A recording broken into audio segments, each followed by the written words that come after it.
అక్కడ ఏమీ విషయం లేకుండానే కొవ్వు కలిసిందని చెప్పారని ఇది ప్రీ ప్లాన్డ్ సార్. నేనేమనుకుంటున్నానంటే ప్రీ ప్లాన్డ్గా చేశారు. ఓటింగ్ అనేది శ్రీవారి భక్తులు ఎక్కువ మంది ఉంటారు సార్. మన స్టేట్లోనే కాదు, తమిళనాడులో ఉంటారు, తెలంగాణలో కూడా ఉంటారు.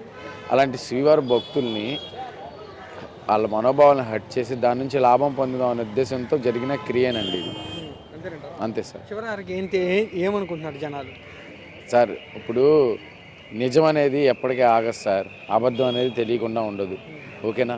ఇప్పుడు ఏంటంటే వీళ్ళు సిబిఐ వాళ్ళు కూడా ఇంటర్ఫియర్ అయ్యారు, సిట్ వాళ్ళు కూడా ఇంటర్ఫియర్ అయ్యి దీన్ని శాంపుల్స్ని టెస్ట్ చేశారు.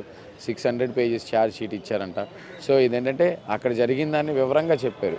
ఇప్పుడు చూడండి, ఒక సీఎం పొజిషన్లో ఉండి, ఓకేనా, ఇలా శ్రీవారి భక్తుల గురించి ఇలా మాట్లాడుతూ వాళ్ళ మనోభావాలు దెబ్బతీయడం అంటే అక్కడ ఏమీ లేకపోయినా, ఒకవేళ ఏదైనా ఉందనుకోండి, మీరు ఎంత చేసినా ప్రాబ్లం ఉండదు సార్.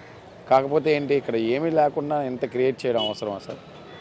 ఇంత క్రియేట్ చేసి ఓటింగ్ అనేది వాళ్ళకి పడేలా చేసుకొని హిందువులు ఎవరైతే ఉన్నారో వైసీపీ పార్టీకి వాళ్ళని దూరం చేద్దామనే ఉద్దేశంతో ఈ ప్రక్రియ అనేది జరిగింది సార్.